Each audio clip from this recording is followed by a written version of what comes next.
My name is Daniel Robinson. I attend AC Flora, and I'm planning to major in geology at College of Charleston. Good job.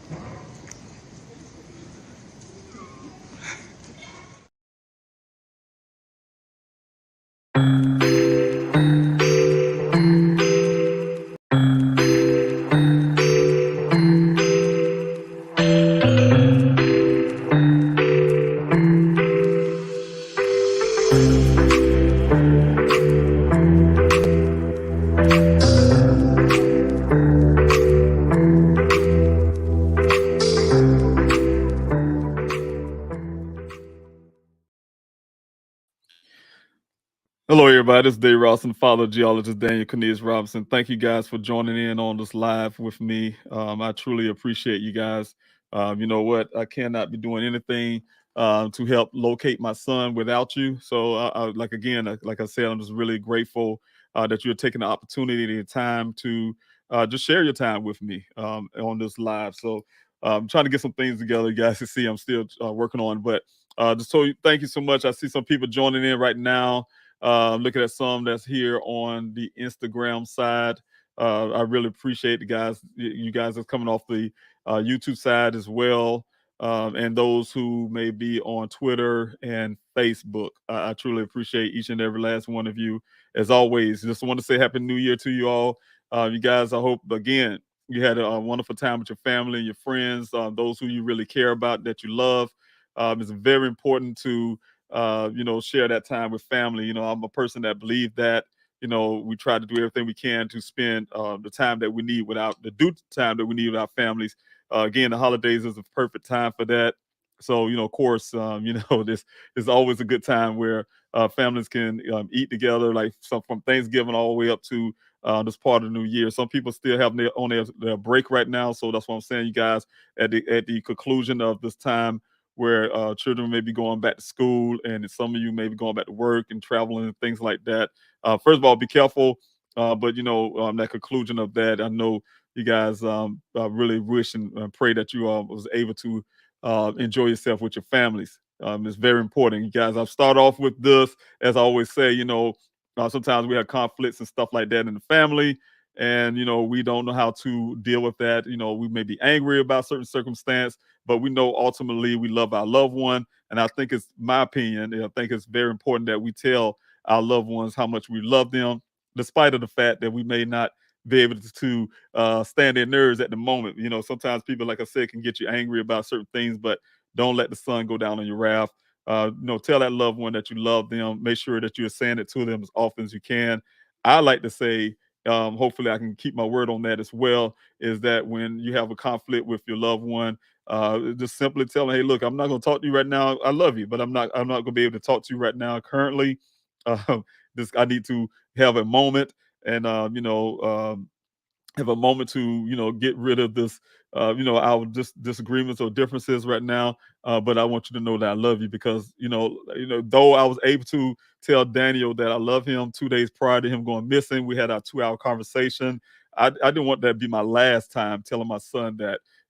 How far as I knew, I would have been able to been saying that for years right now. I could have been saying that today, but what ended up happening 2 days after I talked to my son, I get a phone call from my daughter, who told me that someone's looking for him from his job. And of course, you guys know the everything else that come from that. From that point, hey, just to this day, we just don't know what Daniel is. So, again, you guys, it's a very big problem in this country. It's something that I've been advocating to try to get changes done in the way that law enforcement handles cases. You guys, apologize. You see me looking down. I'm trying to make sure this internet and everything is going to be working correctly for you guys as I talk. But what's important to me is to address in this country what's really going on in this country. We have hundreds of thousands of people Thousands of people every year go missing in this country. Thousands of people who have never been found to this day for many years, you guys. And so even a big bulk of it is children as well. And a biggest bulk is those of color. So it's a big problem, you guys, in this country when you can have the country being able to find a person like me. I was in Afghanistan fighting against the Taliban, and we could find someone like Osama bin Laden in Pakistan, in somebody else's country, but somehow we're unable, with all the technology in 2024, we're unable to find American citizens in America, you guys. So there's no excuses for that, in my opinion.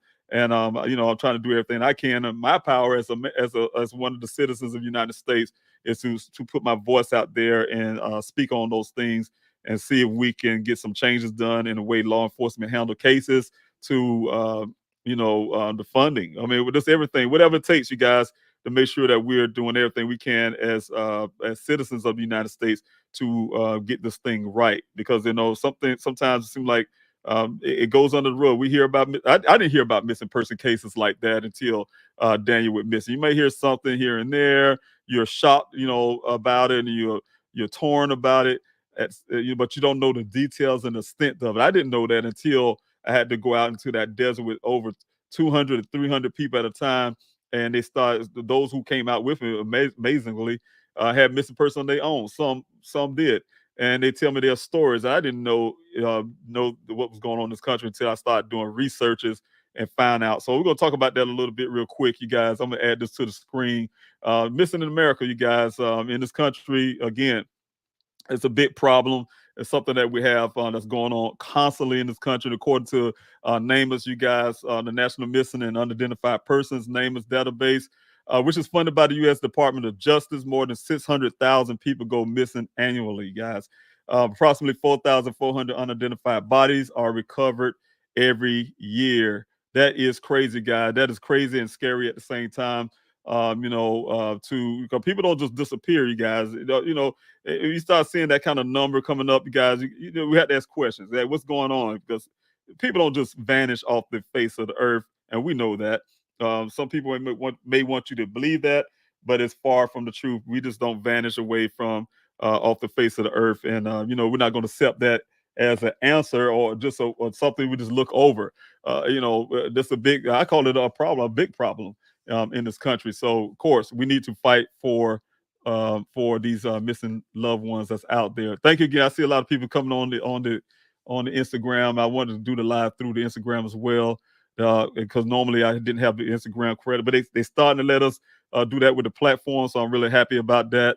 So now the Instagram is included with the TikTok with the Twitter, X, and also the Facebook and YouTube. So thank you everybody who is on Instagram and joining in on this live. I truly appreciate that. But continue on, you guys. According to the U.S. Department of Justice, National Missing and Identified Persons Systems, there are 22,740 people missing people in the United States as of February 21st of 2023. And this year, guys, I'm going to get those numbers, and we're just starting this year, and you can imagine, you guys, how many people are missing. Because this number I gave you guys in February, that was last year, you guys. And then, you have to count those people that went missing from that point on to where we're at now, starting this year. And those numbers are still climbing, you guys. Every case of the missing is urgently important. You guys know that how I felt about what happened in Daniel's case. We didn't see that sense of urgency. You guys, from law enforcement. I haven't seen that urgency from the news media as well. I had to, which I was very grateful. I had Nicole Griggs. She was a local news reporter in Arizona, and just had her, and also Josh Sanders. He's no longer in Arizona, but he was definitely the champion. He's the first one that actually gave me an opportunity to get Daniel's story out there. So this really that's on the news side, but then I have other people, you guys, as well, that was out there to be champions as well to help me get Daniel's story out there. I'm telling you guys, if it wasn't for a few select people, and it's some out there, you guys, but the news organization, I was unable to get those the attention that I would need for Daniel's case. But we also had the radio personality, you guys, in Arizona, Phoenix, Arizona, Mr. Floyd Galloway. He's well known in Phoenix. You guys can check him out as well. He started off with an AM channel and went over to FM. It's more of an internet thing at first, but he was able to get the Daniel story out there. Get me out there to his studio and get the story out there for Daniel. So those was the key things at the beginning, but the urgency wasn't there. You guys had to run to try to fight really hard to the news channels, to the radio stations, to et cetera. You guys being out there pushing really hard, just trying to get Daniel's story out there on a national level, because it was very important to me. I had understood early, you guys out there in that desert, that I can't just be in the desert searching for Daniel. I'm searching for him everywhere. I've been out in the cities after I left the desert, had a city search, been out there in that city, getting the big flyers out to these hospitals and mental health wards and homeless population. Phoenix and Arizona have a big homeless population as well. So I've been doing all that leg work, but at the same time, I know it had to go further than just Arizona, guys. Arizona's a nice size state. I want to get all across the state, as well as getting all the adjacent states that's tied to Arizona, as well as going over to the East Coast. We're from the East Coast, so that story had to go out there. But not one case is important than the other, you guys. But there was the disparities there. The urgency wasn't there in all kind of manners. However, there are alarming statistics that cannot be ignored. The statistics for the United States: nearly 40% of the missing are persons of color, yet Black Americans make up only 13% of the population. That is crazy, you guys.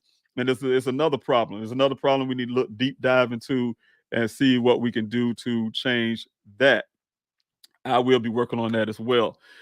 These people of color are people like my son, Daniel Robinson, you guys. As you guys know, Daniel has been missing since June the 23rd of 2021 out of the Maricopa County, Sonoran Desert. He's a geologist working out there. He came from, we're from, like I said, from South Carolina, you guys.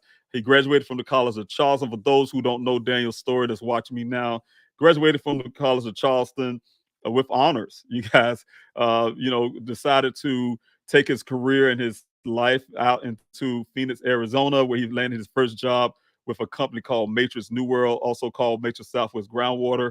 They hired him on as a field geologist, also called him a hydrogeologist. His job entails him going out to various well sites all across Arizona. To what they do is assess these wells of groundwater. You guys know that Arizona is a desert state, and they depend on groundwater, as also like things like the Colorado River. So his job was is very important to the state. By law in Arizona, each community, anything being built community wise, have to have a lot of times 2 well sites, and those wells have to produce at least 100 years of water, where it can recharge and things like that. But it had to produce at least 100 years of water to sustain a community. And his job is very important to do that. Also, the company tests the water to make sure it's even drinkable. If you guys know anything about digging those wells for water, groundwater, it's different levels. Some is used for agricultural, some is used for, it depends on the depth that they're digging down in there. So it's a lot into that. And but his job is very important. He was out there working on the 23rd. He got assigned to 2 well sites according to his company. The one well site said, hey, they sent him out to to the first well site, and he, to do some work there. And you guys know the story behind that as well. He was taking some pictures of some logs for whatever reason when Daniel got there. But of course, the problem happened once he left that well site. You already know the story behind that, and so it goes on. But I want to get back to the missing person problem that we have in this country, you guys. As you guys know as well, by far the most common reasons a person is reported missing in this country is kidnapping, particularly of children under the age of 6. Can you imagine that? That's really terrible, you guys. According to Child Find of America, up to 2,300 children are reported missing every day in this country. Every day, you guys, every day. You hear the word I'm saying? Every day, a child is going missing. As we're speaking right now, some child went missing today. Today, how can we sleep at night knowing that this happened in this country? We have to say something about it, you guys. We cannot just let things like that ride. So that's why I say, Daniel's missing. I'm gonna still fight for him, but I'm not gonna, turn my back and not do my part much as I can to try to help other families. I know the devastating factor that happens when you don't have anybody. You don't have nobody have your back. You don't know what to do, etc. So it's really terrible, you guys. So that's why I'm saying, you guys, it's very important, like a person like myself as well, to do my part as well. I've been through some things with trying to locate my son, and I learned some things along the way, and I'm willing and want to share with other families as well. And not a selfish thing. I want to make sure that everybody is found. Please help me share these missing person stories, you guys. Also, let me let's keep the awareness alive about these statistics that we see in this country. We're not going to ignore it, you guys. You guys know, we're not going to just walk away from it. You guys can help me though by going to pleasehelpfinddane.com and sign and put your voice to that petition. The petition's been there for since the time I went out and started looking for Daniel. It's began with my push to get law enforcement to do more, to advocating for other families, hoping to change some laws, etc. It goes on a long list of things. So you guys can read those updates on that change.org. Like I said, go to pleasehelpfinddane.com. The easy way is to click the petition button, and you would can read what everything from the updates. And if you guys support everything I've doing and what I believe in, then I want you to put your voice, your name. You put your voice to that petition. I call it a voice. I don't call it. There's no sign of petition. I call it to put your voice to that petition. It's very important to what I'm doing. It's also helped me when I go talk to people. I always say, "Hey, I got X amount of people backing me on this." So, you guys, if you guys believe in anything I'm saying on that, I truly appreciate you guys if you would help with that. Again, you guys, I want to jump on too about the flyer distribution, because I don't want to forget and move on from that. But the flyer distribution, guys, I've been doing that as well as getting flyers out all across this country. Thousands of flyers. I have gotten thousands and thousands of flyers out across the country. Believe it or not, guys, most of it happened through mail-in. People request these flyers. I send them out, and a lot of it, but the bulk of it came from the flyer distribution that I had in Arizona, where volunteers would come out and meet me behind the Walgreens. I don't know if you guys remember that. We'd go walk the streets and pass out these flyers to go into different events. As you guys know, I went to Crime Con twice, one in Vegas and one in Orlando. I was able to get out thousands of flyers in that manner as well. So, I mean, I really thank everybody, all the volunteers who spent their Saturdays and spend ones that getting them through the mail and taking your time out and get those flyers out into your community, because it's very important. Again, you guys, I have to reach everybody. I have to reach somebody in North Carolina or Florida or just anywhere, you guys, all across this country, because first of all, it's many ways. You guys already said over and over again as well. It's many ways that helps. You guys are my eyes and my ears by getting those flyers out there. If Dane somehow magically escaped, which I hope he did, and he's out there somewhere, I don't know who he is or whatever the case may be, held for ransom, I don't know. You guys get that flyers out there. Somebody sees pictures on that flyer and they identify him, and that helps in many ways. You guys, that lead to give me some leads as well as some answers. And also, you guys, it helps with resources. People who learned about Dane's case will be on lookout as well. And they start following everything I'm doing here, and they help with resources for me to keep my fight, and keep me in the battle. You guys, keep my boots on the ground in Arizona, etc. I really truly need that as well. But also the information is there. For those who don't know about Dane, don't know how to help, the information there. You got the QR code that's there, as well as the information on how you can help to the tip line, you guys. As you guys know, the tip line is there 24 hours, 7 days a week, live operator, take a call. If you don't want to talk to nobody, you can just text the word tip to it, and you still can remain anonymous if you like. Again, the flyer distribution is very important. So if you guys want to help, go to contact me at pleasehelpfinddaniel@yahoo.com, request those flyers. Or if you guys want to do it, a type of donation, go to pleasehelpfinddaniel.com and hit that PDF button and download the PDF and print those flyers out and get them out into the community. That would help tremendously. I'm going to do it again, you guys, but this is the flyers where they look. I have them in a size of a postcard. Again, I'm not telling everybody who will go out on the website and print them out yourself. I'm not telling you how to put them on a postcard. I just telling you the reason why I changed it to a postcard. I used to have flyers. They was really huge. But the good part is, guys, I have both sides. If you guys, those who asking for the flyers through the mail, if you want the regular size of a notebook size paper because you want to pin them up on a pole or something like that, I can send those to you too. But you have to literally request that. But you're saying you want flyers, I would send you these. And the reason why, like I say, they're PDF size, postcard size, is because I used to have them big, and the thing was I used to have them laminated, and people would not be able to carry them around. They would carry them around everywhere they go. They was only good for like storefronts and things like that. So I was reaching out to the homeless population, like I told you guys before, and giving people bulks of flyers. It's easy to carry them around. You can put them in your pockets, so they're so small enough to put in your pocket, back pocket, front pocket, whatever, and also your pocketbooks and things like that. So it's more convenient. That's the reason why, you guys. And I want to make sure that these flyers get out there. I was able to even take them to the airport. When I'm going to the airport, every time I'm waiting on the flight, those empty seats, I just drop them all across the seats and put them in the back of the chair of the airplane. I mean, just different things, you guys.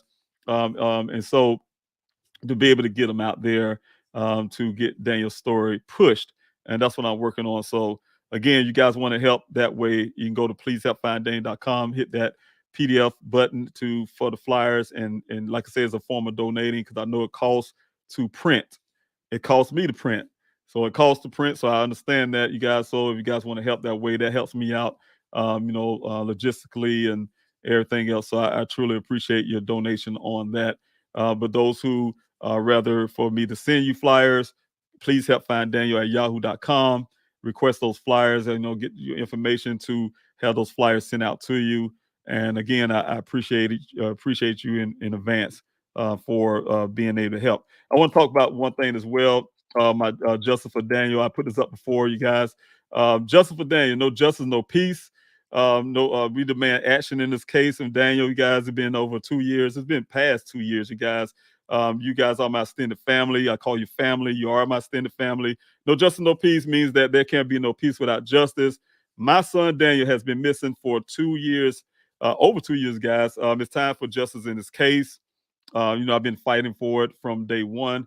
My experience of searching for my son, I have had to put on my investigator's hat, the search hat. You guys started a grassroots search for my son, and I have been an advocate for my son and others. You guys, guys know I have been put on different events as well with my team. My team and I put some things on where we was able to get other families awareness as well. You guys. I feel that law enforcement have failed. Daniel has failed my family, and they have failed me when I wanted to report. The Buckeye Police Department. They went against their own policies. You guys. We already did our due diligence as a family. That's something that any family do. You call your neighbor, you call your friend, call their friends. You go check this place, and so we did all of that. So we just wanted law enforcement to take the missing person case because we were sure that Daniel was missing. Time is crucial, you guys. Like I told you guys before, they say, hey, your face sees up, or you got something, they call it may be a stroke, for instance, right? They say time loss is brain loss. The same thing with a missing person case. Time loss is evidence loss, what I'm saying? And things like that. That's the reason why I really feel that law enforcement has failed Daniel, has failed my family, have failed me, what I'm saying? Because I wanted to report right then. They told me I had to wait 12 hours before I can report. They took almost 3 days after that just to even do a helicopter search, just even go out there in that desert search for Daniel, you guys. And so that's the reason why I feel that way. If they would have done what they should have done, I really believe Daniel we would not be having this conversation right now in certain aspects. Daniel would not be missing like he is now. Injustice, again, the effects of injustice, you guys, injustice creates anger. It creates frustration, a sense of powerlessness. It can lead to social unrest and protest. Let's work together for this justice, you guys. I need you guys. You got, like I said, it's a grassroots movement. I need you guys. I need your help. I can't do this alone. So I really appreciate you guys who have been helping because law enforcement was slow to act initially. Daniel remains missing because law enforcement refuses to take physical evidence of foul play. My investigator gave them as well, you guys. It's a staged event. We know the vehicles placed there is a staged event, and we want to make sure we do everything we can to find the truth. You guys, I'm holding all the stuff that law enforcement gave me a few days after the vehicle was found. They gave me everything marked for safekeeping. They didn't do any forensics at the scene. I had to force them to do the little forensics they did, swabbing the steel wheel and the shifter. They said that's not a complete forensics workup. I talked to many forensics experts. No, you need to treat that crime scene as such as what it is. It's a crime scene. We have evidence of foul play. Law enforcement did everything they can to rebut it, as in to hire their own private investigator, who is also an accidental risk constructionist. Only difference between his and mine, the law enforcement and my accidental reconstructionist, we gave them all the information that they needed, hard physical evidence of foul play. They rejected it. What they did is waited a month to get themselves together because they was telling me that vehicle was there for 30 days prior to even doing any kind of assessment. They based that on a hard hat filled with water. You guys probably remember that. And what they did is waited over a month later, hired their own private investigator, and to rebut what my investigator found. This guy have never seen Daniel's vehicle, never touched it, never physically did anything to it, never seen it. I don't know what it looked like other than pictures, and made a full page on that report, on the police report, of his findings or what he think happened at the scene. And so again, you guys, that's what I'm saying. That kind of thing, you go outside of normal protocol from law enforcement. That's what we get right now is Daniel remaining missing. So I really believe that, again, you guys, because the law enforcement was slow to act. Initially, Daniel remains missing. I really believe that's the reason why he's missing, because law enforcement refuses to take the physical evidence that we gave them foul play. They refuse to even do the forensics, guys. Can you imagine them not doing forensics? We're going to talk about that a little shortly, but they're not doing forensics on the scene because I tell you guys, I recorded myself talking to law enforcement, and Detective Biffin told me before got that vehicle was found. He told me on the phone why he felt he shouldn't do any forensics on that scene. So they didn't. They also told me that in a meeting, recorded meeting. I had a member of the NAACP with me. You guys know Larnell. I have a solution for this problem, you guys. I demanded at the Buckeye Police Department. I'm still doing this, guys. The Buckeye Police Department released my son's case to an outside agency that will bring results. It's just too long, you guys. We don't have anything. Since my son went missing, the Buckeye Police Department has not found anything to bring us, my family, and you guys as well, that's concerned about my son's case. Didn't bring us any closer to answers. Gave us more questions than answers. They do not have the available cell phone pings that we asked for as a family, the traffic camera footage that we asked for as a family, nor do they have the location of from the Uconnect, you guys. It's like an OnStar in his car, his vehicle. Everything we have asked for, somehow they magically say they couldn't get or it wasn't available. Everything that can help in finding Daniel seems to be conveniently blocked by the Buckeye Police Department. Everything. You know what I'm saying? I can go through those reasons why I say that, and then you guys can fully understand. But anyway, now they are blocking other agencies. We asked that I put letters out, you guys, asking for Daniel's case to be moved to the Maricopa County Sheriff's Office. Who is better suited to handle a case like Daniel's? We have to fight for this outcome. That's why I'm asking you guys to help me in what I'm trying to do. And I'm reiterating this tonight because it's very important to me and my family. It's important to me, you guys. I had to go through changes, you guys. It's emotional change. Some people look at it and say, Miss Robinson, I don't know how you able to do this long and things like that. It's not easy, you guys. I don't know what people can see, but the feelings and emotion that's inside, man, is very terrible for us to go through as a family. It's terrible for me to go through it as a person who's been out fighting for Daniel with my boots on the ground, standing in the forefront, fighting for my son. Very hard and terrible, you guys. We were peacefully protest in two forms.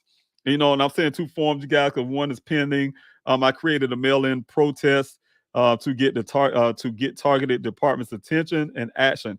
We cannot allow these police departments to push Daniel's case under the rug. We cannot allow it, you guys. A lot of these cases are deemed cold cases when indeed they are not cold cases. How many times you have seen stories where some two-bit detective works at a department and called us, say that's all the leads, like they said one time on their social media. I got copies of that as well. We have no more leads to follow. We have nothing else to go on this case, like they're saying now about Daniel. And I'm holding things that they need to take. But anyway, how many times we've seen cases where law enforcement would say, "Hey, we don't have any more nothing to fall on, no more leads or whatever," right? That detective end up retiring somehow. That person still remained missing, for instance, and then here it is, another brand new, fresh out of wherever they come out of the academy, detective who got raised up, came up through the ranks, and became a detective. He went into the same closet they took this case, dusty closet with a dusty box, and went into that closet, evidence closet, and pulled this box out with this information. Say, "Hey, I'm gonna try to work on this case," and they work on the case, and a month later they solved it. They found out the person who did this and that and blah blah blah. The evidence was already there. The evidence was there. They just stopped. They just stopped when short of getting those answers. And I'm not gonna allow that to happen to my son. I'm not gonna allow that to happen to my son's case. I can't do it for everybody. I'm trying my best to help everybody I can, but my priority and my what I have to do as Daniel's father is fight for Daniel, and I need you guys' help. And I know other families need your help as well. So please, we got to join together and try to help families, as well as, like I said, I'm an advocate for Daniel, and I'm trying to make sure that his case remain the way it should be, and it's not a cold case. Far from a cold case. I just need to convince and make sure that law enforcement do their job. I'm holding forensics that need to be processed still, and we're going to make sure we get it done, you guys. Create a mail-in protest to get the targeted department's attention and action in this effort. If this as an effort doesn't encourage law enforcement to do the right thing, guys, get the forensics done, the evidence from the crime scene, that I'm paying out of my pocket, you guys. Monthly, had to pay for this stuff to be held. I had to go through Google searches and to everything else to learn how to maintain evidence, you guys. And I shouldn't be doing that as a family. You guys see what I'm saying? I'm doing law enforcement's job. We will, so if we don't get all that stuff, you guys, done, we will have to move this to a physical protest. And, guys, I will be pushing that for this year as well. We have a new person coming in for the Maricopa County Sheriff's Office and in Arizona, and as well as the Buckeye Police Department. They're not leaving unscathed because they want to change the new chief. The chief going to retire, and then Sheriff Pinzone saying he's not run up for re-election. No, Daniel's case is not going away because they are going away. You get what I'm saying, you guys? So I'm still going to continue to fight for that. So this is grassroots movement. You guys, I truly appreciate each and every last one of you that have been, like I said, fighting in your own behalf, sharing Daniel's story to you name it. You guys, I truly appreciate each and every last one of you and everything that you do from just anything, man. You guys have been helping me on the true crime side. You guys sharing Daniel's story as well, helping me on interviews and things like that. So I appreciate everything. But I want to pull out some facts real quick as well. I hope I can go in the chats and say hello to some of you that's in the chats. But I want to put some facts out as well, you guys, so you guys can see this as well. It's very important. Yeah, I'll give you a little backdrop of this. Law enforcement told me and my family, and they told me they did this Phoenix Firebird helicopter search, right? And this is almost 3 days after Daniel went missing. I asked them on the night that Daniel went missing to go out there. They told me, hey, they can't fly helicopter at night. I know it's BS because I'm a military guy, I'm retired Army, and we fly at night without lights. You know what I'm saying? So, but they said it's going to do it in the morning. They denied it. The next morning, the officer, he told me, hey, look, like he said, hey, it's not my fault. But his higher up said it was unauthorized. They canceled it because their assumption is Daniels is a grown man. And if he want to disappear, if he want to, he can.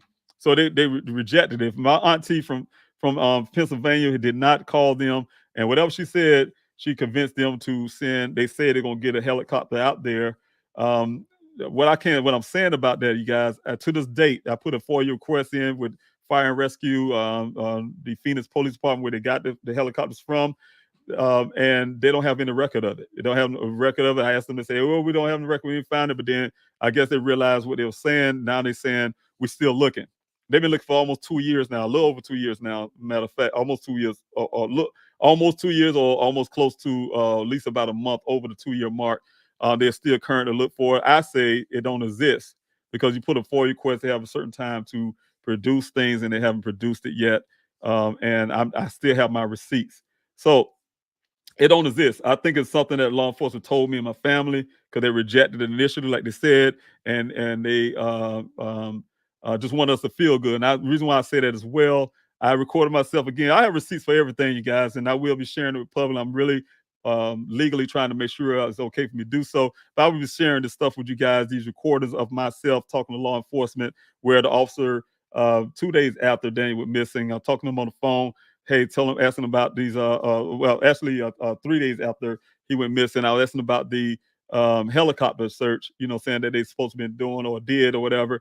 And he was in the computer. You can hear him ticking and everything. He was looking for. He didn't see no evidence on his computer about them ever doing that. His concern was from a law enforcement standpoint. Again, his attitude. You guys hear his conversation with me. He was talking about how what they did as a law enforcement agency.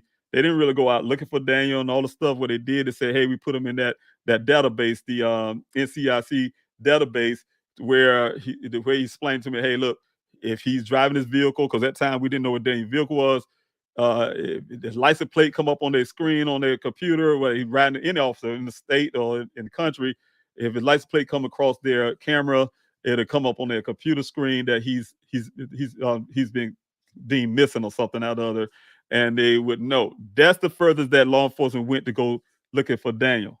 And I'm telling you guys that for a reason, because it contradicts everything that they say in their report. That's the reason why I'm so crucial about the report. So we'll be talking about those as well as the fact that it took weeks after that point for the net search supposedly happened. And I got suspicions about that because it didn't sound right. And I'm telling you the reason why I got suspicions about that so-called Phoenix Firebird helicopter, because Ken himself, you guys know Ken from the scene when I did my, I wrote the stuff down. These are notes I wrote that day. You guys can see the pictures of the evidence and stuff. I had witnesses as well. I told them, law enforcement, how he changed his story. They just say, oh, that's what he said. And that was the end of that. You guys don't see that in the report, as well as the fact that Ken told me when I interviewed him, when I first came out of Arizona, the first thing I want to do is talk to the person who's telling me something different about my son's demeanor, what he do. I was a single parent. I know my son. I raised him, and I know exactly how he thinks, right? As much as I can, I know much as I can as a parent. So the thing is, you guys, I sit there and listen to this guy tell me, when I asked him, I said, hey, asked him, I said, look, Ken, were you here were you here all week? He said, oh, yeah, I've been here all week since Daniel been missing. He still was there. So I've been here. I have, he said, I've been here every day, right? Okay, I said, okay, well, good. I said, good. Well, that means you was here when law enforcement came with the helicopter, looked for Daniel. He said, well, I ain't personally seen no helicopter. That's what he told me directly, you guys. He didn't personally see in the helicopter. So I'm thinking in my head, like, okay, well, this is a helicopter. I said, okay, well, the officers came to the well site. I'm like, no, I ain't, no. So they didn't come out looking for Danny, you guys. I'm telling you, all the stuff is matching up, and law enforcement just put where they want to. And you guys know the Buckeye Police Department have a history. Chief Hall, the one that's able to retire, he was suspended, and one guy quit along his ranks because of the falsifying documents, falsifying statistics, crime statistics in their state, their city. So, and also he got in trouble for some business deals that he was doing as a chief of police illegally. So that department is very corrupt, you guys, and they would do things like that. So I don't trust anything. It's showing and turning out that the corruption is there at the beginning of Daniel's disappearance. So one of the things, you guys, I'm going to say as well, like I said, because of that, I had to. They told me, hey, we're going to have this Civil Air Patrol, some guys from Maricopa County Posse or something they call. Or, no, I'm sorry. Civil Air Patrol is one of the Air Force retired Air Force guys or something out of would come out to search for Daniel. And I asked to be a part. They said, no, they don't really know. You know, he'll ask, but he don't know they'll let me be a part or whatever. So, okay, good. But I surprised. I asked them when they were going to do it. They didn't know I was going to come out. But anyway, to make a long story short, we came out there. They said it was going to be 6 o'clock in that morning. I had myself and 2 other people witness.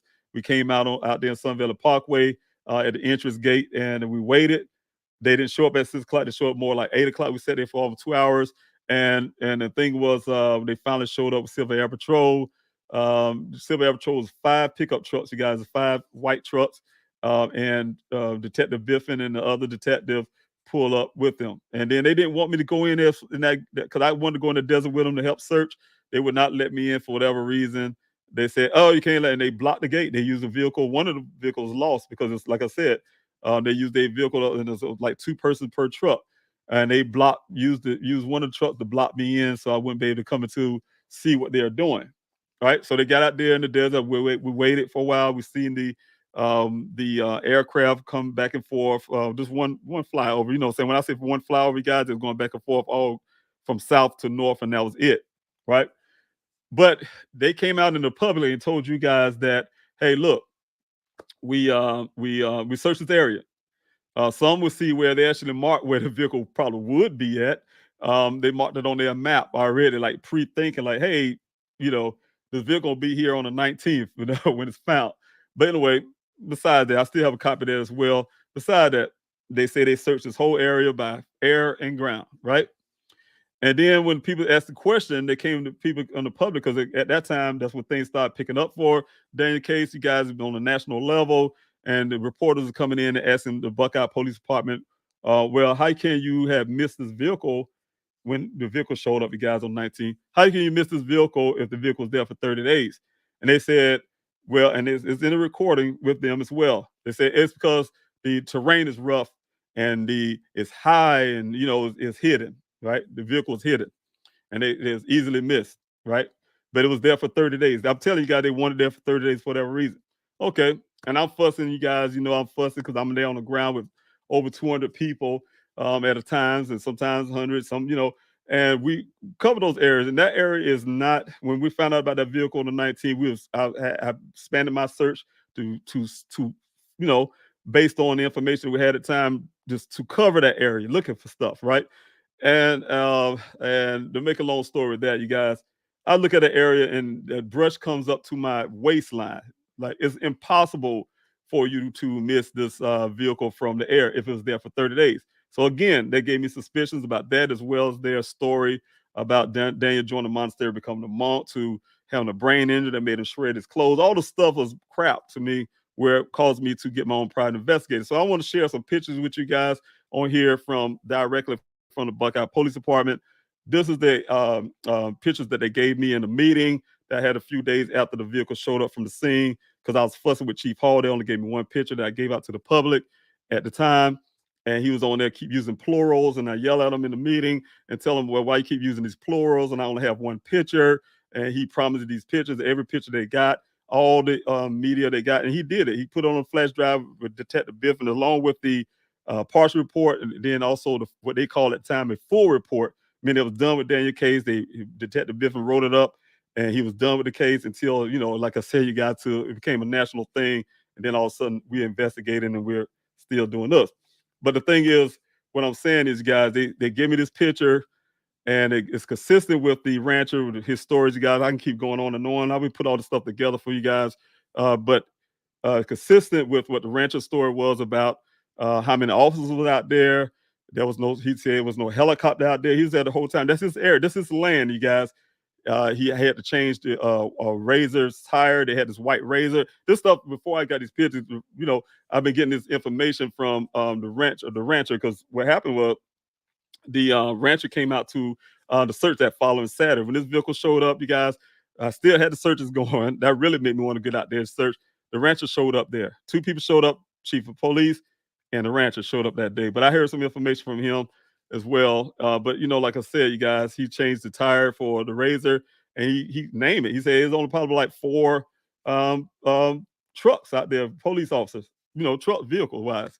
And that's it. They came out at 10 o'clock that night with a one dog. Like you guys see in the report, they say, hey, we had all these dogs and this and that, blah, blah, blah. He says, no, it wasn't a bunch of dogs. He said, and I'm looking at this up as well. Maricopa County had to answer for this as well. The dogs in training, all the dogs in training when this happened, you guys, and that vehicle showed up, except for one. According to the rancher, is one dog was there. They brought that dog out at 10 o'clock at night. And as they took it out, they've been out for almost 30 minutes. And they brought it back because they said the mountain lion was stalking the dog. Again, you guys, everything is not matching up to what law enforcement have on their report. And I'm willing and ready to tear that report apart. You guys, eventually it's coming. Law enforcement dig their own grave in a sense, in my opinion, because they, again, are falsifying the documents. The thing is, you guys, go back to this picture here. You guys can clearly see, if you guys can look at the picture yourself, this is from a drone footage. This is not the helicopter like Detective Biff was telling me that night. And they think they could talk to me any kind of way, you guys. And that's the other part about it. Talk to me any kind of way, telling me some superhero thing. Hey, Mr. Robinson, yeah, that's gotta say, did y'all really go look? Yeah, we really looked. We had the helicopter out there and the dogs and this and that. And he said, the helicopter's flying so low, the man was hanging out the side of the helicopter. He said, the helicopter flying so low, if you hold your hand up like this, you can touch the bottom. That's what he told me, right? I mean, who tells families crazy stuff like that, like I'm watching some movie? But that's the way they feel like they can talk to me at the time. And so I just let them do what they do. And so, you know what I'm saying, you guys, they're telling the public this area is so lush and so thick and it was hidden. The vehicle's hidden from the view from up above looking down. And this is drone footage, you guys. And they put it up. The elevation on this is really high footage looking down. And if you guys can see the vehicle clearly, it's a blue vehicle in this area. If you flying over and you're on the ground going across it, it's impossible to miss this vehicle. So if you kind of look at the picture, this is exactly what the rancher was saying. You guys, this is picture from their stop. There's no forensic people out there on the ground. There's no forensic marker being put in. You can see the officer using two canopies. One's shading himself. The other one's actually flying a drone. He was using that to fly his drone. If you guys can see the drone bot sitting on the side. So it's that kind of stuff, you guys. There's a vehicle sitting on the side. So you guys, if this was a law enforcement, let's pretend that that's a law enforcement Jeep sitting there with the blue lights on top and everything. And over there, and that 3 feet away from the vehicle, is the officer's uniform lying on the ground. What would you think you guys would see in these pictures of law enforcement? You saw forensic markers all over the place. You would have seen law enforcement all over the place. It would have been roped off and taped off and everything else without knowing what happened. Because all in their mind, what we see as a family is some crime happened here, right? Based on everything we know, this man was at work. His law enforcement officer is at work. Some guy that he went through the desert. He ran into this dude named Ken. He said, "Hey, I was talking to the officer, and the officer just drove off, went south, and I went behind him, and he went further out in the west, and they found his vehicle out there in that Sonoran Desert in the ravine. And all of a sudden, magically, the radio wasn't working. This wasn't working. They had no GPS coordinates and all the stuff they claimed, right? But this is the way they found that vehicle. Come on now, you guys know the way law enforcement would be handling this case. That's what I'm fighting for, you guys. That's what I'm fighting for, Daniel. The same way they treat other law enforcement officers, their own, they're blue. I want them to treat my son just like that. I'm a veteran. There's nothing, and I'm throwing it out, but not saying that, no, they should treat Daniel better than anybody because I'm a veteran. But I'm a veteran that fought for this country, almost died for this country. And you know, I ended up having missed a son. We've been trained to not leave anybody behind, not leave our fallen comrades. We would not. And one thing about the U.S. Army, we would not leave anybody, any of our people behind. But yet I see this guys here would try to leave Daniel behind. You know what I'm saying? He's an American citizen. And, you know, also he's a citizen of Arizona, you know, Phoenix, Arizona, as well as when he went to Tempe, Arizona. He's working out in Buckeye, Arizona at the time with Maricopa County. And this is the kind of treatment that this law enforcement agency is willing to do. No forensics on the scene. I have like I said, recording myself with Detective Biffin, where he's explaining to me why he didn't see this as a crime scene and why he didn't do any forensics. I have recorded the meeting with Chief Hall, Larry Hall, and his whole crew. Where I asked for them, did they see any blood in the vehicle? No, they didn't. We didn't see with our eyes in the blood in the vehicle. I said, well, how you know blood wasn't there? Somebody wiped it up. Oh, they didn't do that. How you know he was driving the vehicle? And the smart remark that I get back, like I said, they talk to me in the kind of way you guys can only imagine. Well, it's his vehicle. Of course, of course he was driving his vehicle, right? What kind of dumb? That's not detective work. That's not detective thinking because it's anything. You look at the crime scene as well, you guys. If you look at his picture, you look at the glass on the ground. Only glass that burst out of that vehicle was on the driver's door. Every glass. They say his vehicle rolled and flipped and all this crazy stuff they talked about. Yet the roof is not damaged. Um, on the glass out of the vehicle is the driver's door, and my investigator explained that something hit from the side back there while the door was open. That's why those glasses inside the vehicle, like very couple pieces of glasses in that vehicle. And that if you look at the ground, you can see where the glass is lying on that ground. If this vehicle flipped and rolled and twisted while it's sitting in one spot, you guys, glass do not hit the ground like that without shattering and moving all across the, spreading out some type of way. I get it. They got the glass in vehicles supposed to kind of stick together in some fashion, but not like that, you guys. When I went on a scene, y'all was seeing it. They literally this glass was still together, like somebody chopped it up there, and in little bits and pieces, but it's there together in that shape and form. And it's weird, you guys. So it's a whole lot of things on that scene where my investigator he actually measured. I was with him as well when he did some not with the measurement, but with the saying see we can get the speed up that the black box data showed you guys. It's impossible. We use desert vehicles, we use razors, we use quads, and with light vehicles made for that terrain was impossible to do it. Could you imagine a heavy vehicle like that coming up a hill to make that speed of 30 some miles per hour going uphill on terrain with all that brush they have to fight against? No, it's impossible. So again, guys, it's too much physical evidence and too much common sense, too much scientific evidence that would suggest that the Buckeye Police Department is purposely or just ignorant of what they're doing, because it doesn't make sense, you guys. Things just don't make sense, and why they're refusing to test these airbags. All the airbags deployed. Someone's maybe sitting in the passenger side. All the airbags deployed. Let's test these airbags to see if somebody else's DNA is on there. Daniel's DNA is on there. Let's test this clothing that my family and I don't know about on the ground. We don't recognize those clothing, but they saying it's Daniel's. Let's see if it's Daniel's. If it's Daniel's, let's see if there's any blood on it. Let's see if there's any airbag residue, because the airbag will hit them clothing, etc. It's so much with that, you guys, that need to be done. We're not going to have a half done process on my son to say, hey, we don't know it yet. We don't know what happened. Well, you're not trying to find out what happened, you guys. So that's why I say it's important for them not to be able to do a half job and then walk off unscathed. Saying, no, it's not going to happen. Not on my watch. Not going to happen with my son, you guys. And I hope every family can see this type stuff and fight the same way I'm fighting for your loved ones. Because I'm telling you guys, if you walk away, if you don't show that tenacity, you don't try to help others to help you keep that urgency or that attention on your loved one's case. Yeah, it's easy. It gives law enforcement shade to throw it under the rug and say, hey, it's a something we can't solve, or it's hey, we ran out of leads, etc. So guys, I need your guys' help. I'm fighting. You guys look at what if you want to look at the track record for lack of words, you can see I've been fighting for over 2 years. I mean what I say, and I'm really trying to do my best, and I really need you guys' help. So again, this is an airbag. Excuse me, guys. That's airbags that need to be done. Processed. This whole vehicle need to be processed the correct way. You guys probably recognize this before.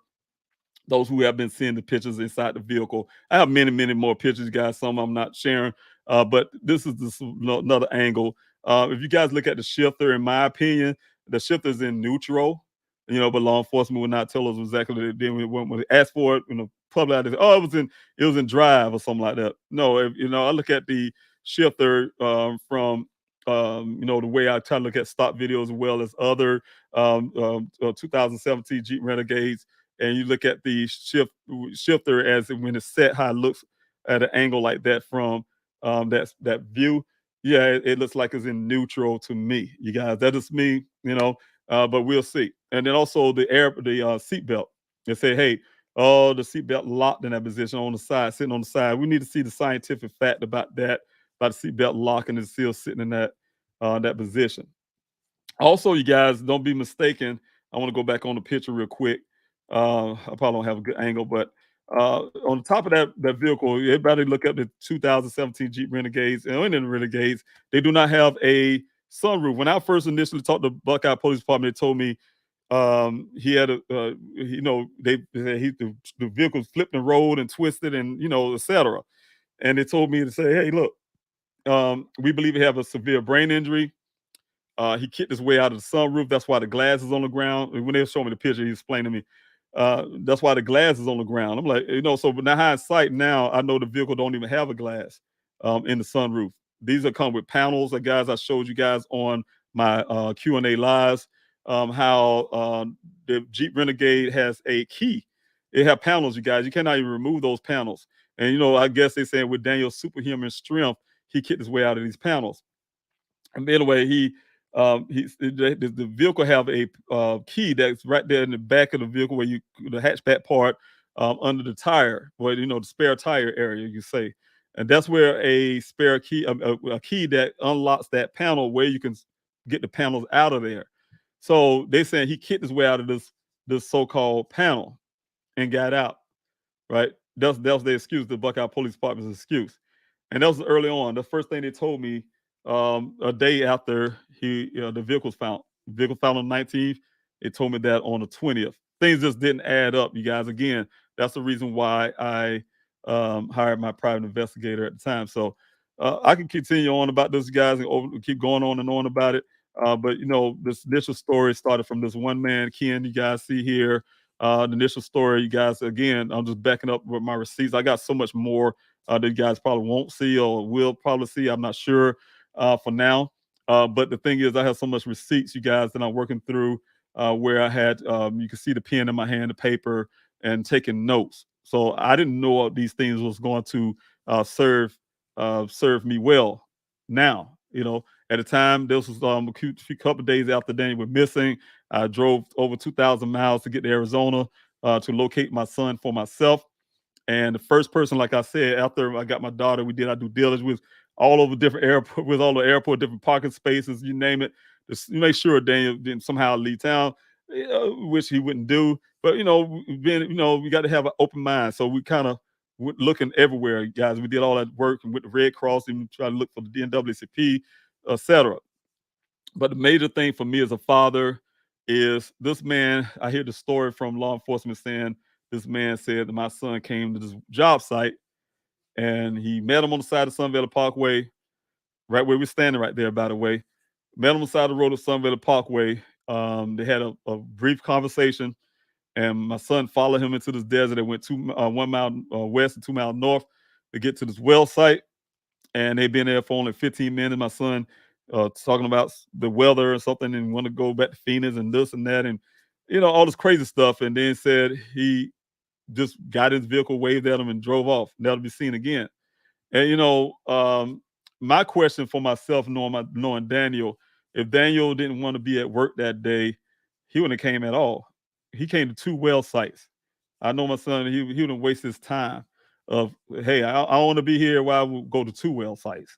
I went to the first one and I'm going to the second one. No, and so many things are red flags, as well as this guy told me different stories. You guys told me exact and verbatim what law enforcement said. I mean, I'm gonna tell you the suspicion part, you guys. When Ken came up, supposedly came up, the company told him I was outside of Sun Valley Parkway waiting. I had arranged this whole thing with Daniel's company, Mitchell's New World, who called him and set up where I can meet him. Told him, hey, they say, hey, let him know when you get out to Sun Valley Parkway. I did that. They called him and let him know I was out there. I saw a pickup truck coming up the dirt right here behind them. You guys right there, that dirt area you see there, coming out of the desert. I thought it was Ken. He came up to the car. You guys, I got pictures of this other guy. He's a really heavy set guy. I thought it was Ken, and long story short, it wasn't. I got back his pickup truck to the fence, and he was asking me what I want with Ken, what I want with him. I told him, hey, I just want to ask him questions, that, what the law enforcement told me. This guy, some reason, say, hey, well, come on, I'll take you to Ken, right? And I have a good judge of character. Just didn't set right with me first of all, and then I look at his truck. He had all this food trays, and it was real nasty. And he just pushed everything on the floorboard, and he said, "Come on in." I said, "Nah, man, I'm not leaving these ladies here. My daughter's one at this gate." And so he was like, "Hey, look." He was like, "Hey, look." Trying to convince me to come. Make a long story short, he said you go ahead and call Ken. So he called Ken, you guys, and he was on the phone. I could hear Ken say, "Hey, answer," and start talking. And I know you can hear that. I could hear their conversation. So he said, "Hold on a second." He pulled the truck forward a few hundred feet. They had finished their conversation, what they had to do, and then he backed the truck back into that space and said, "Well, Ken said he'd be on his way up." Wait a little while later. Um, well, let me back up track a little bit. This guy was telling me that he could take me to the well site. I asked him how far it would be. He said, "Oh, it's about 25 miles and some crazy number." And I didn't know any better because I don't know where it's at. And so I guess it'd give them time if I would have been gone. But anyway, long story, you guys. Ken showed up, and the first thing he did, and I got that two pictures. I keep receipts, you guys. First thing he did is got out of the vehicle. He went to his, he have a utility truck. You guys know what a utility truck is. They have the little compartments on the side. He went to that truck. He opened his utility box and put his hand in there. In my mind, being a military guy, I'm trained to watch your hands and things like that. I'm a gunner. So, we had to do things dealing with crowds of people, right? So I watch hands. I'm a hand watcher.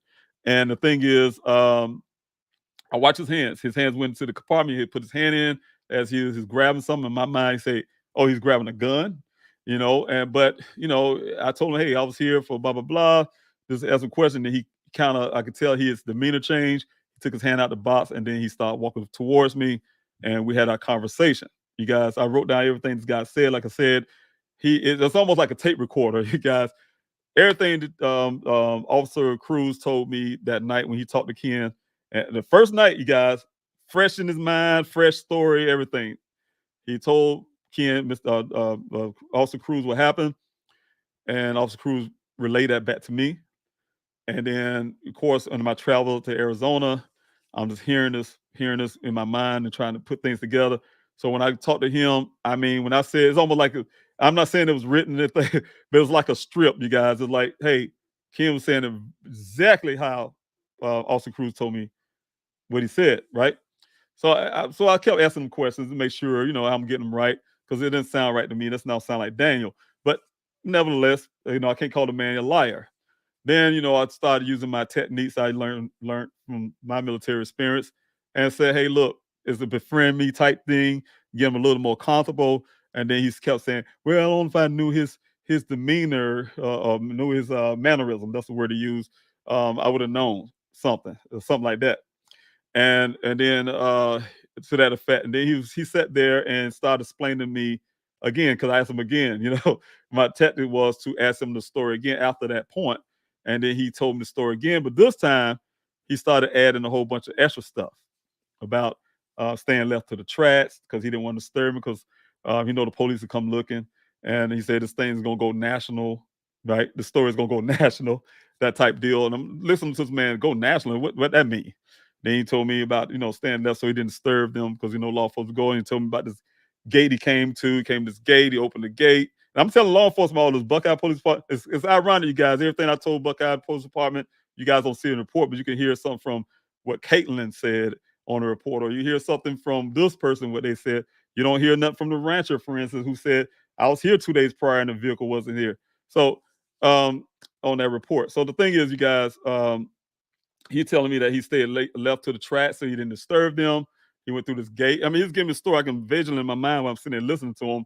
He said he went to this gate and he drove through there for another mile and then he got out and he started walking on foot. He walked on an elevation to see if he could see him from far, and he started painting these rocks with red paint so the law enforcement could know where to come look or something like that. It was crazy talk like that, right? So I wrote all the stuff down, you guys, with the Buckeye Police Department.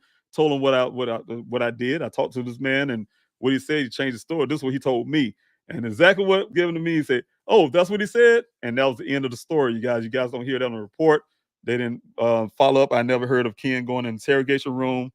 Only person I know in Dane's case that been in the interrogation room of Buckeye Police Department was me and my daughter. They put us in the interrogation room. That's the first time I ever been in the interrogation room in my life.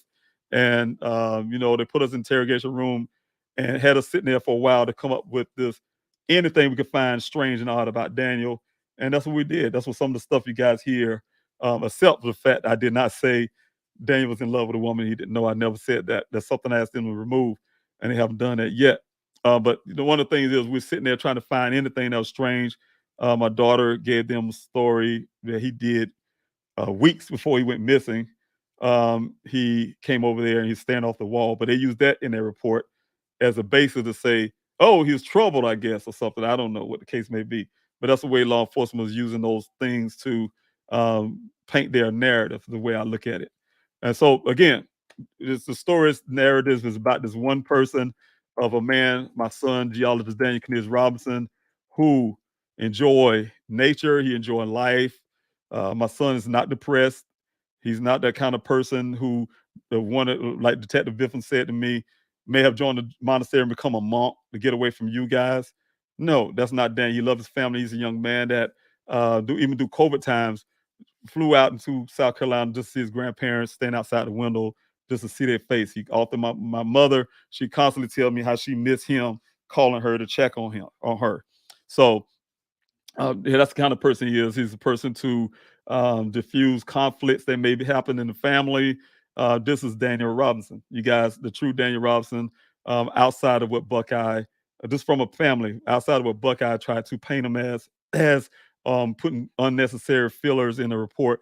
Oh, we've seen a search history of Tempe explosion or so. I mean, I research all kind of things, guys. If I saw something somebody say, "Hey man, you heard about that explosion Tempe?" Like, what? Let me Google that. What that mean when we don't know what that was about. So it's just ways to make you guys think that he was up to something. He was disturbed. Maybe he was gonna try to blow something up or something. Things like that. These things that don't make no sense in the Buckeye police report that they did that has no basis on Daniel being missing. And that's the reason why I'm still here, you guys. My job is to combat that kind of stuff, combat wrong, and make sure Daniel get the justice he deserves. Keep his integrity as a person that he is. I'm a father. They met the wrong person. I'm gonna stand up for my son. I'm gonna do what fathers do. We protect our families, and I'm not gonna let law enforcement attack my family. I would have to fight law enforcement, and that's the way it works, you guys. And this is Daniel Robinson for you guys don't know, a geologist that love nature. He loved to be out. And I think he took this picture, he told me, in Colorado. But he loved to be in these mountainous things. He's a geologist. He loved pretty rocks, of course, they say for geologists. And, love science. He's a scientist. Of course, to go see his friends. There's a picture of him in New York. I have many of those as well. In New York, he liked to travel. He liked to learn about other cultures. He was his friend in New York, but he wanted to travel abroad and learn about other cultures and things like that, other people. And that's the way Daniel is. Of course, again, like I said, hanging out with his friends, going camping. He done that a lot. He been doing some camping I haven't been doing with his friends. So Daniel is well known, his friend, well loved with his friends, and he's loved by his family. Again, picture after picture, you guys can see all the things about my son that I missed the most. So if you guys heard anything, know anything, you got the tip line number right there. I want to say thanks to Lamar when they gave me a great deal on the billboards from the east side of Phoenix all the way out to the west towards Buckeye, Arizona, where I was able to get those billboards out.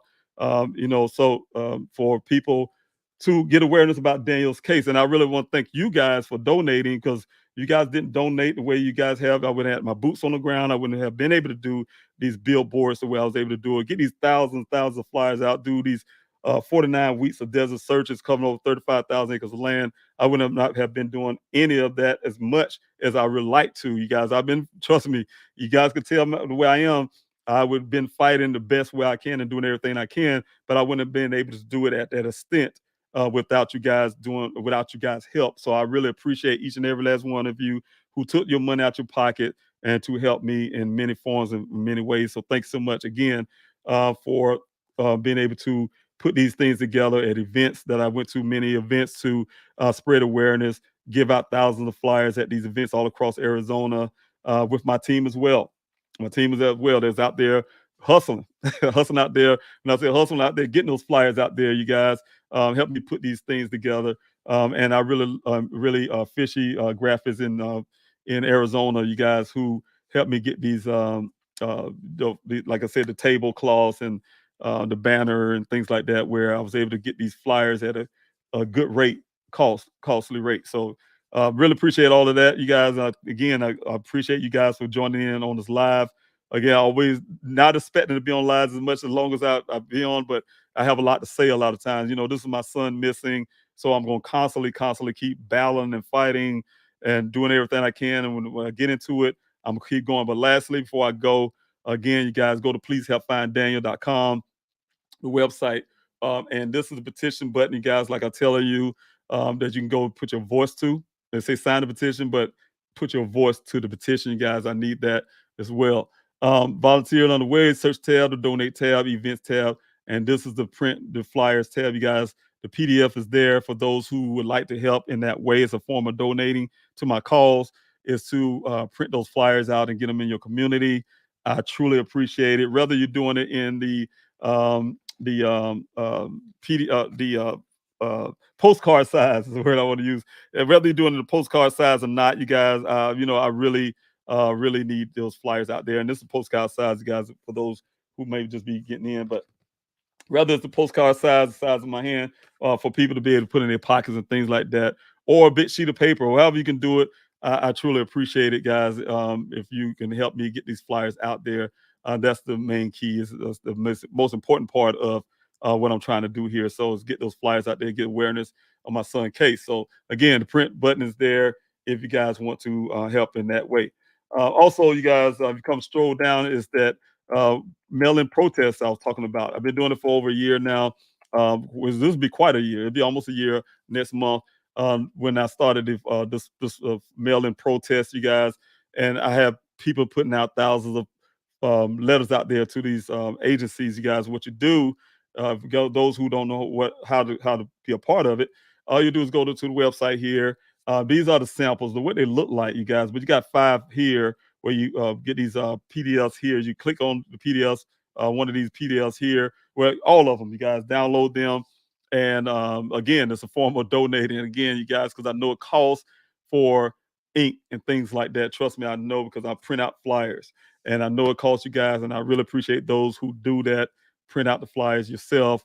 Those who printing out these PDFs here and stuffing them in an envelope is what I'm trying to get you guys to do. If you guys can help, is stuff these in the envelope as many as you can, many times as you can, because what I'm trying to do, get thousands of these picket signs. That's what they really are, you guys. Get thousands of these picket signs out there every day into Buckeye, into the Maricopa County Sheriff's Office, so they can know we're not playing. This is a grassroots movement. We're not playing Daniel's. We need some action in this case. I need these forensics done properly in Daniel's case, you guys. I really need that, you guys. I need Daniel's case moved to the Maricopa County Sheriff's Office. I need the FBI into this case, etc., guys. Everything I've been asking for over a year or 2 years, you guys. I need that. I need you guys' help to help me achieve that. And as long as I have your backing, I need you to, again, put your voice to that petition. And also, you guys, please, by all means, if you can only do once a week and you can do anything, you guys, like I said, take these PDFs, all 5 of them, send them into the addresses here you see here as many times you can, guys. This is the addresses here. Of course, the name Chief Larry Hall is going to change because he's retiring this month. I'm trying to get the date and find out who the new person is. We're replacing him. And also Sheriff Powell and Zone. So whoever they're replacing these 2 guys, their name would be there. But for now, this is who you're sending it to, you guys, in that department. And like I said, I need thousands of these flyers going out weekly, you guys. So if you guys can convince your church or your club or whoever to be able to help me get these flyers out there in bulks, that would be tremendous help, you guys. Like I said, I really need all the help I can. I've been trying to be very creative in ways to make sure I'm getting my son's case out there and keeping it out there and keeping it on a somewhat national level. As you guys know, that over time, despite people like Sarah Seidner, who's a champion, come out and show love. out there in the desert. She was out there in the desert with me. To Robert Dean from Dateline, who calls me constantly or texts me constantly just to see how I'm doing. These people are real. You got Kumo, Mr. Chris Kumo, who gave me his personal number to say, hey, you got a friend for life. You know, though you say you see these guys and you don't see Daniel's case out there on these news networks, for instance, and there's many more you guys I can name, but you don't see his story out there. They have bosses as well. They have producers, etc. And the sad part is, a lot of times these cases, you don't have no new updates. They won't put it on the air. The ones you see on the air for a long stint of time be those ones with the law enforcement actually doing some work, and they find something else. They find something else. They find something else, and then every time you look around, these news agencies say, "Oh, we found something else in this case where law enforcement said this, that, blah, blah, blah." That's not happening in the Daniel case because everything that you guys been hearing update-wise came from my own independent investigation. Law enforcement have not produced anything that gives answers to Daniel. My investigation, I hired my private investigator, produced the 46 initial cycles, the 11 additional miles, the red transfer paint. That none of that stuff came from law enforcement. So y'all guys hear all the information you'll hear about Daniel's case. It came from my own independent investigation, things that we found myself and my investigator, who's an accident reconstructionist, put that stuff together and was able to get information. The things you hear now about the apartment came from my investigation, you guys, that law enforcement refusing to follow up on right now. So again, you guys, again, I just need your help. Again, I'm pleading with you guys to do everything you can, if you guys can. And if those who can, I thank you for just supporting and sharing Daniel's story. That's very tremendous to me. I really appreciate you guys, and I don't take any of you for granted. You guys have been champions, and I really, truly appreciate it. I'm blessed by each and every last one. And so, again, you guys, please help finddaniel.com. If you guys can help, I truly appreciate it, from the bottom of my heart. Again, I want to go to the chats real quick because I'm about to jump off, you guys. And I want to say hello to some of you that I'm unable to say hello to.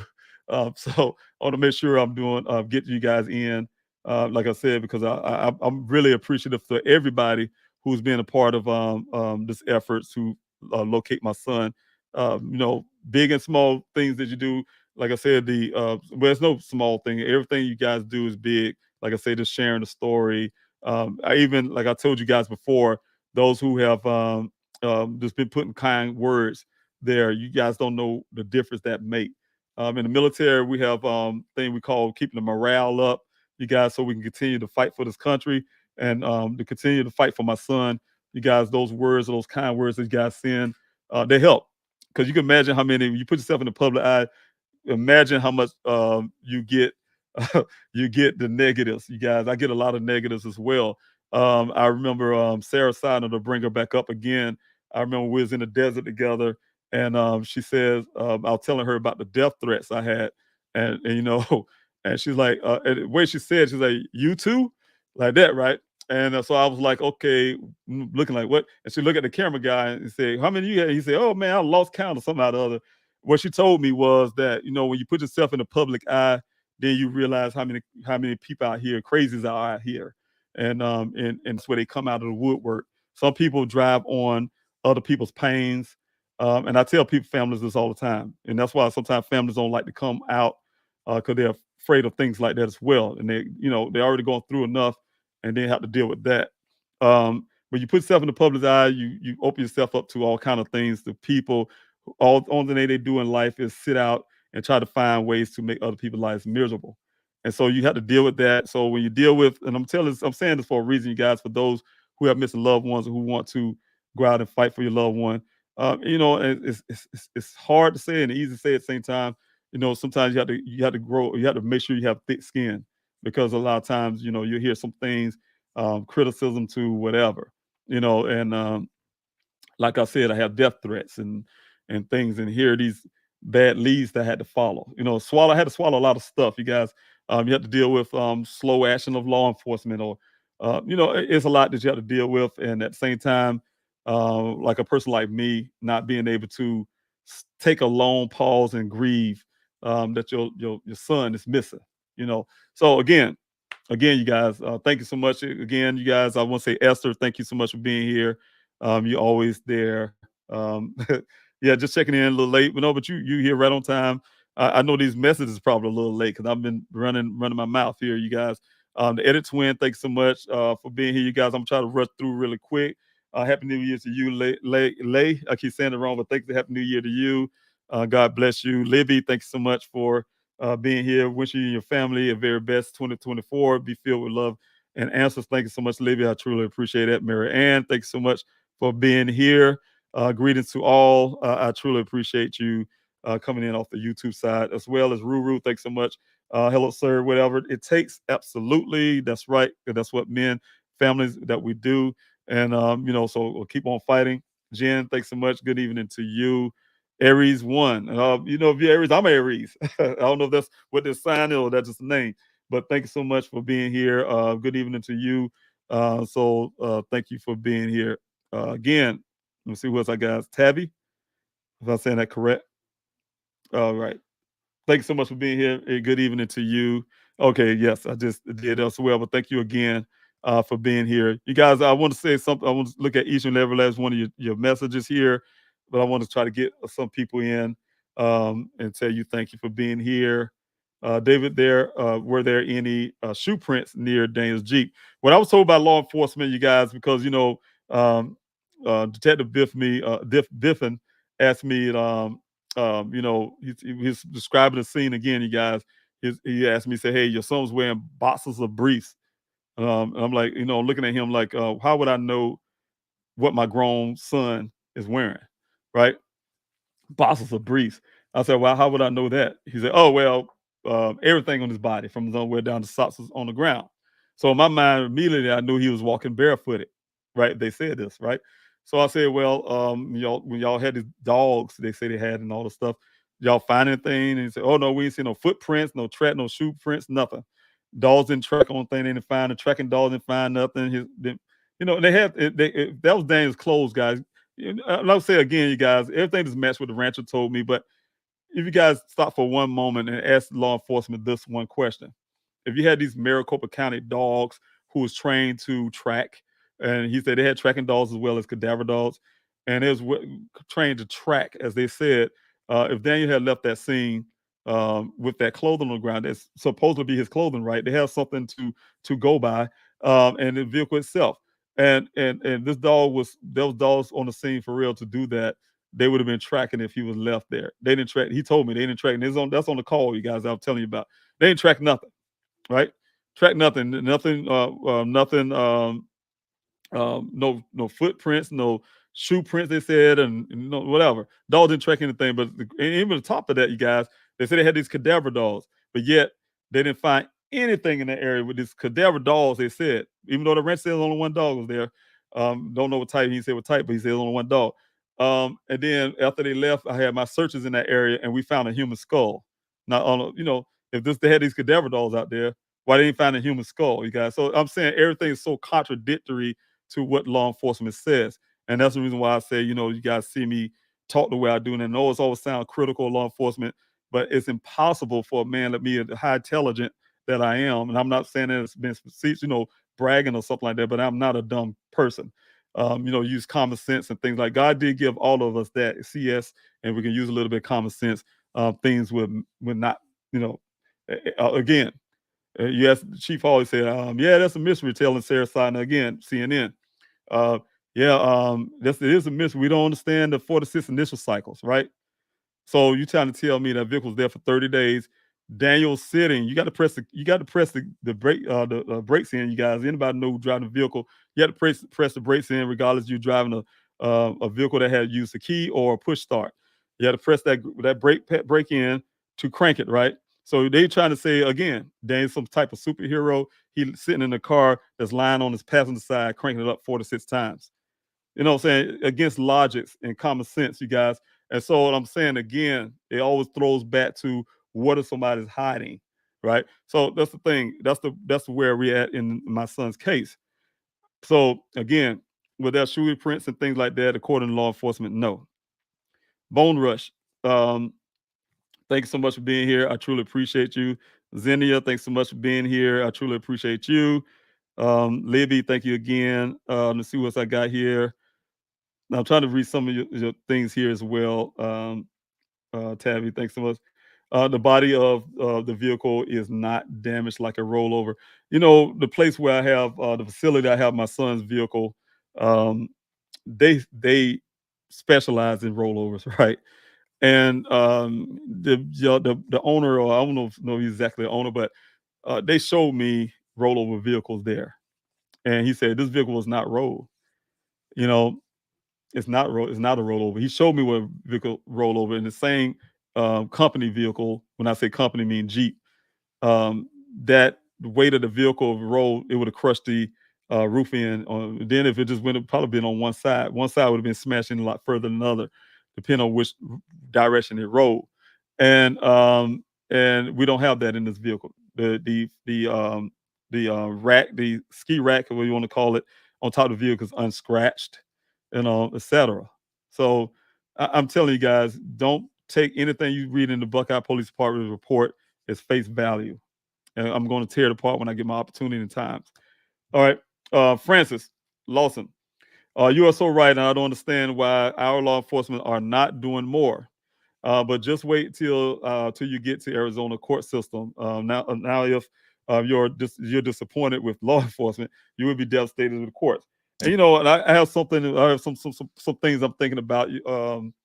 That exactly. I think about it all the time, and some things I'm going to plan in my head that put things together. That's why I say I guess I need you guys. I need the petition, you guys. I need you to sign that petition. I'm sorry, put your voice to that petition constantly, cause encourage others. You guys, you got multiple email addresses. You can do it multiple times. That's just your voice amplified in this efforts.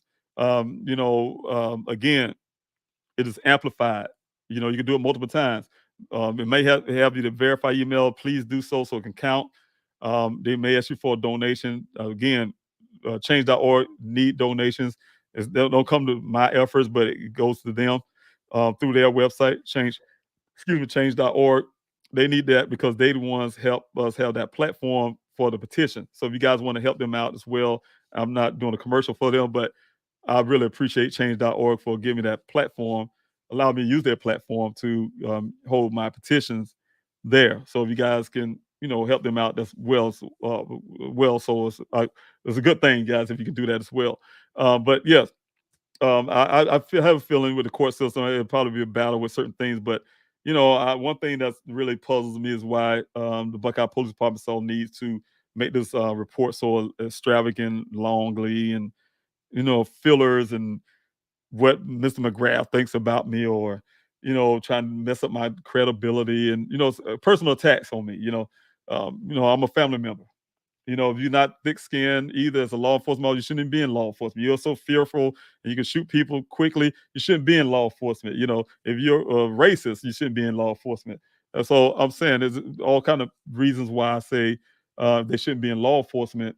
They say, hey, he's been talking about us the whole 2 years. Yes, I'm pointing out all your wrongs. I'm a father, and I'm not going to let you slide when my son is still currently missing. I'm not going to let you slide on sloppy work or mishandling my son's case, and I'm supposed to just let you do it, and I'm supposed to, I guess, stay in my place. I guess they feel like no, it's not going to happen.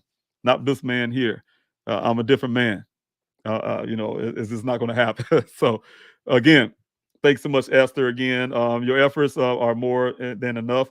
I believe the heavens have heard you and us cry out. Our prayers and being answered. Prayers are being answered. Yes, and I thank you so much. And I felt that, Esther. I really appreciate your prayers and what you do, and I appreciate everything you do in the background. People don't know other things that you do in the background that you do when you send me informations and thoughts and things like that. So I really appreciate that as well, what you do. Let's see here. I got I don't want to skip on anybody, you guys. I'm trying to get some of your comments and certain things, but I want to make sure I'm not missing anybody either. Libby, please don't feel you need to apologize for talking about your son. You're an amazing dad. Thanks so much, Libby. I truly appreciate that. Thanks so much. Happy New Year to you, T and Wildflower. Good to see you moderating. Want to give thanks off to the moderators too, who may be here. T and Wildflower is one of them.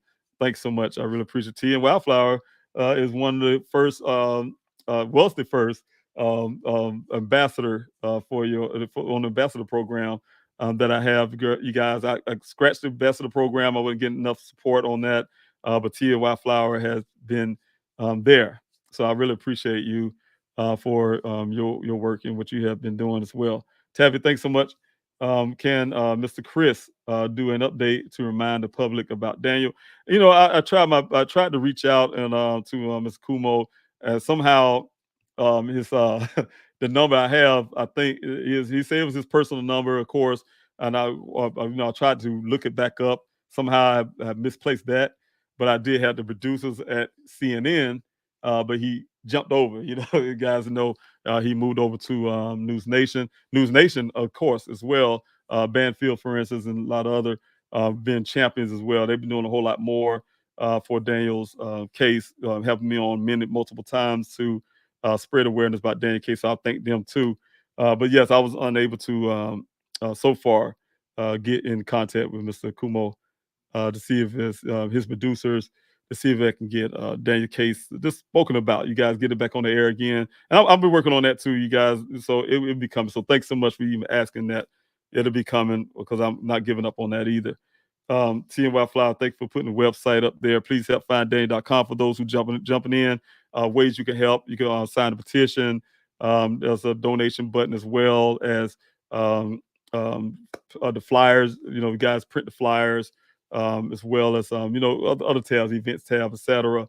If you guys want to join in the mail-in protest, is on the front page.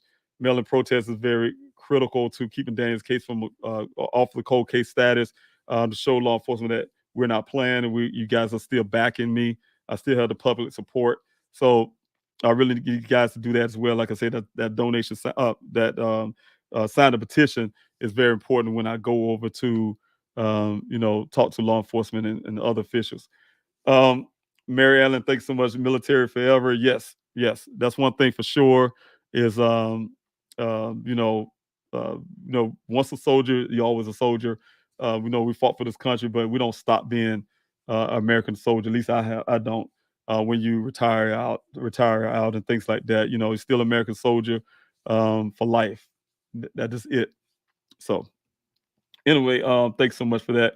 Aries one, thank you again. You're an excellent father. I really appreciate that. God bless you for saying that. I really appreciate that. Lay, thank you so much. Sociopaths love to make other people miserable and destroy other people's lives just because they can live and evil. Yes, and it's a point where, like I said, when it first happened, I was in what's the name of the place? My mind dropping me right now. Sam's Club. I was in Sam's Club. You guys get some things for the volunteers out in the desert. Granola bars and things people need to help with their electrolytes and things needed out there. So, make a long story. I was out there and I had a cart full of stuff and I was looking around, trying to get some things, and then I get this text message. This text message from guy saying he had my son and they broke his legs and etc. I mean, this stuff, and to make a long story, I had to literally tolerate that for almost 2 weeks, you guys, while my investigator was trying to locate some stuff. But make a long story short, the guy was calling me, doing the stuff, texting me from burner phones and things like that. So it turns out started from that point, and I remember the feeling I had when I first saw the message. I had a mixed feeling. I was angry and worried at the same time. And I felt like I want to turn the cart over, and because someone talking about breaking Daniel's legs and things like that. So, it was terrible. So I'm saying, you guys, some things you have to deal with when you put yourself in the public. You have to deal with some of the crazies out there, just like Sarah Simon had to tell me that too. All right. Mary Ellen, no weapon formed against you shall prosper, and that is the truth. Many times I was in that desert, especially when I would go out there by myself doing some investigative stuff. On a few hand, people knew I was out there after my searches. And even with the people out there in the searches, I didn't know because, sometimes the criminals, that person that have involvements, they show up at things like that, the searches and the press conference or whatever the case may be, to see what and things like that. So, I remember when I first started carrying in Arizona. I'm a military guy. I try to get away from carrying weapons and things like that.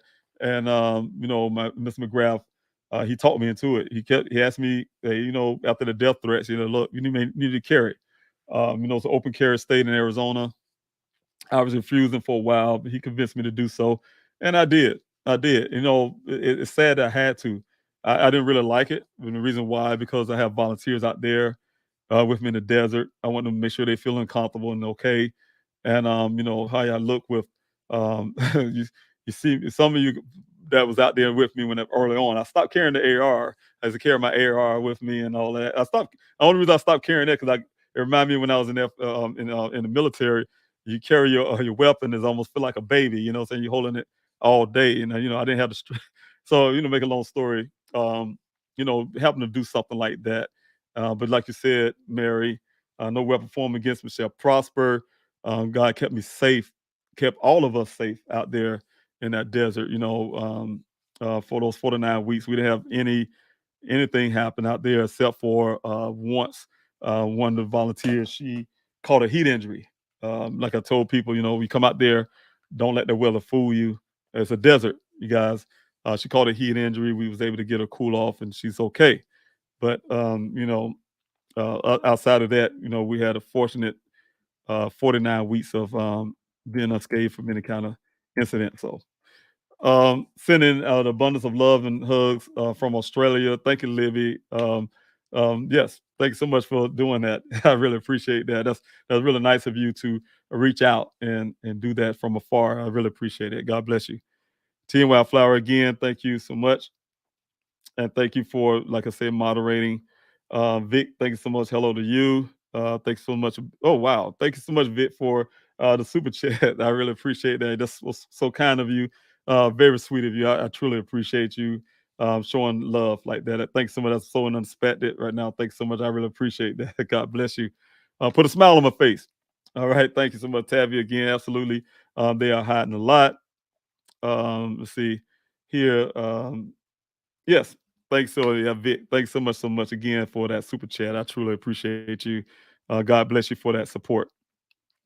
All right, you guys. I think I'm down to the bottom here. Let's see. Sound like they want you to make them look good publicly, no matter how they're dropping the ball on Dane's case. You know, um, you know, Yeah, it's a lot.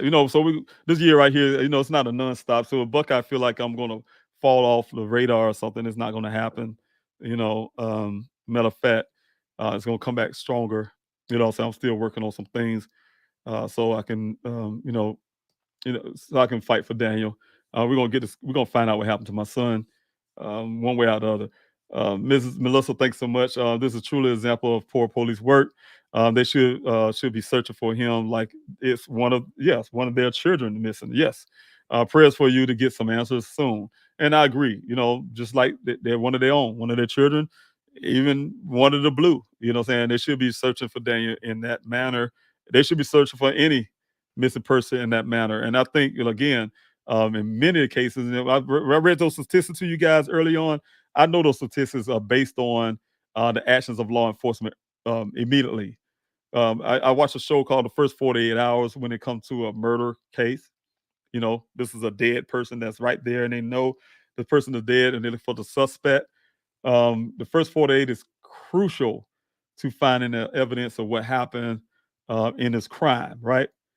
But in a missing person case, it's an active thing. This person's not necessarily dead, right? That we know of. And it's an active situation with a family saying, hey, this is not normal. This person's been missing over a period of time, and this ain't right. That stuff should be jumped on immediately, you guys, because time loss, again, just like the stroke, like I said earlier, time loss is brain loss. You know what I'm saying? You don't get some help. Same thing. No action is time loss. Time loss calls evidence loss. And or where this person went. They went to the left, right, or this person did X, Y, Z. So as soon as law enforcement can jump on things quickly, especially with the technology that we have, there's no excuse. I should not have heard my daughter and I sitting at the interrogation room of the Buckeye Police Department asking them, can they get footage of him ever. It got to the point I should say ever. I started off with any footage of him driving to this well site and etc. from Tempe, Arizona, where he lived. And they told me no, they couldn't get none, but they got some kind of uh, picture of him driving to California to see his sister in California. So I said, well, any footage he ever. My son been in here in Arizona almost 3 years. I want anything of him. They couldn't do it. The obvious thing, the first thing we asked for was the cell phone ping. That's obvious. That's the first thing we know is we see it on TV a lot. We hear a lot. That family asked for. We need to get these cell phone pings. He told me they couldn't get it. He said, "Well, we couldn't get. We'll need a warrant for that." And that's how you put it. But this is a mercy, you guys.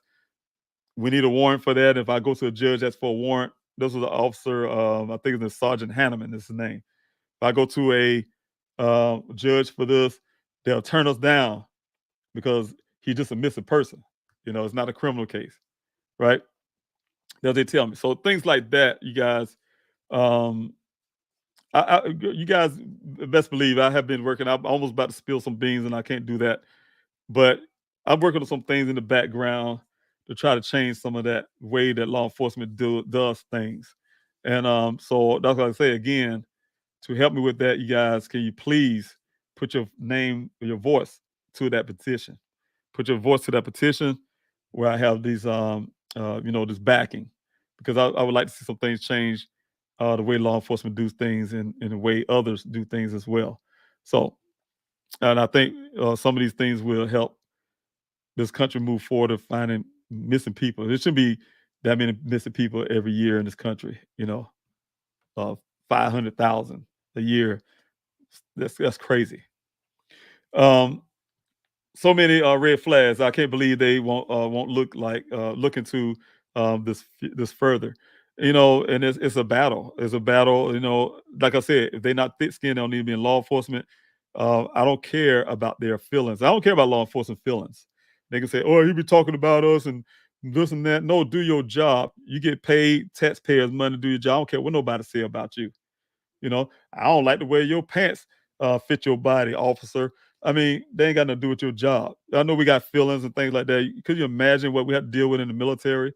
I remember hearing stories about the Vietnam veterans who had to come back and they was calling baby killers and all kind of stuff. They had to do their job though, So, you don't your feelings. If you can't control your feelings when it comes to doing your job, then you shouldn't be in law enforcement when you're serving the public. Public scrutiny comes, and you got to be able to deal with that if you say you want to be in law enforcement.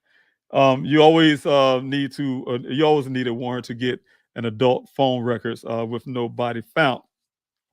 Well, that's technically true, but I found other ways with that. And like I said again, there's other ways around it, and law enforcement know those reasons and those ways. If a person is a danger person, they can get limited stuff as well immediately.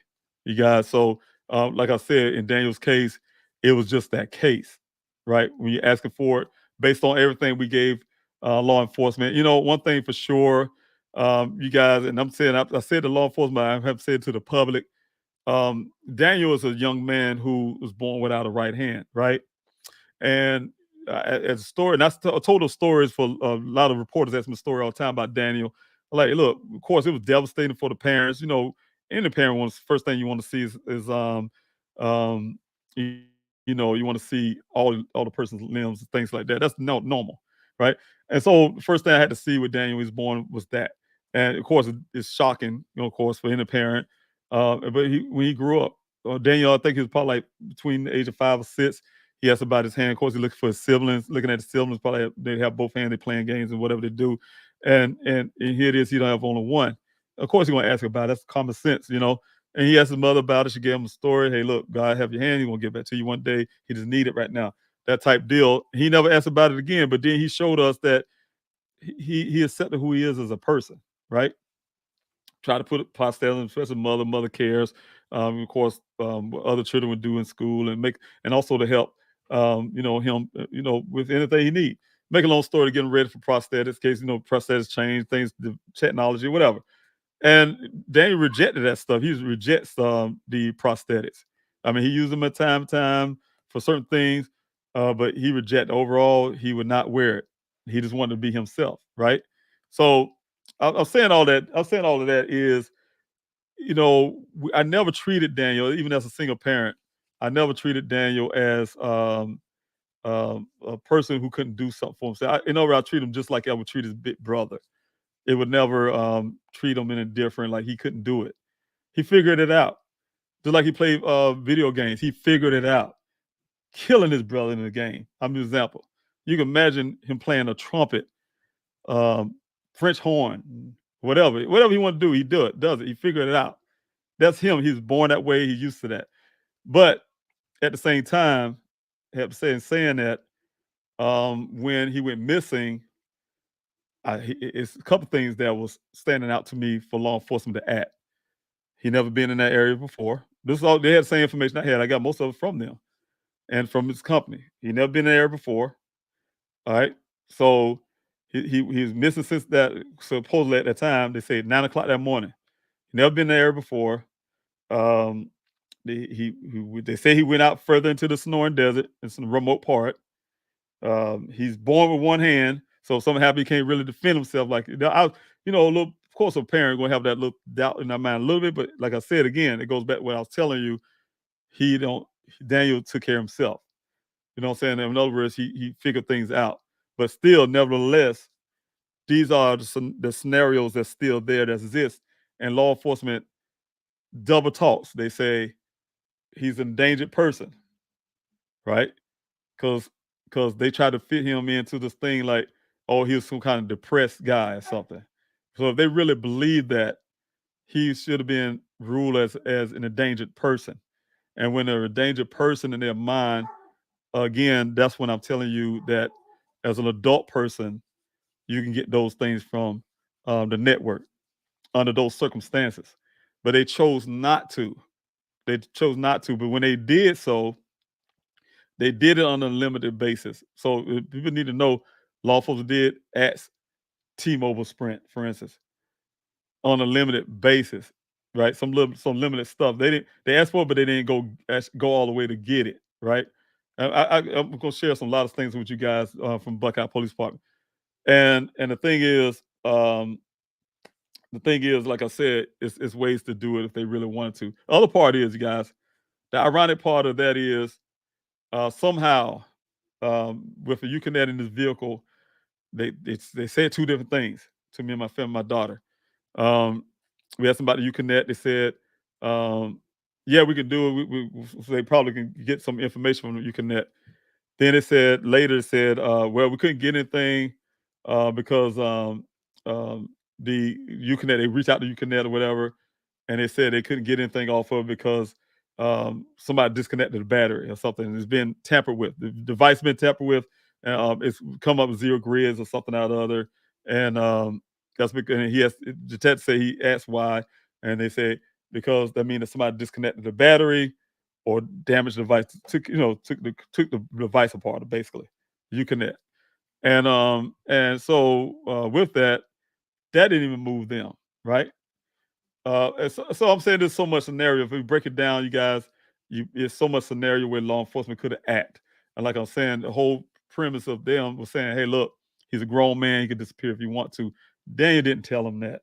That was the thing that got me in Arizona, you guys, quickly. I would have came anyway. If Daniel would have been found over a period of time, I would have caught a flight or whatever the case may be and been in Arizona regardless. Even if they would have found him, I would have came to see what happened, or something, talking to them on the phone.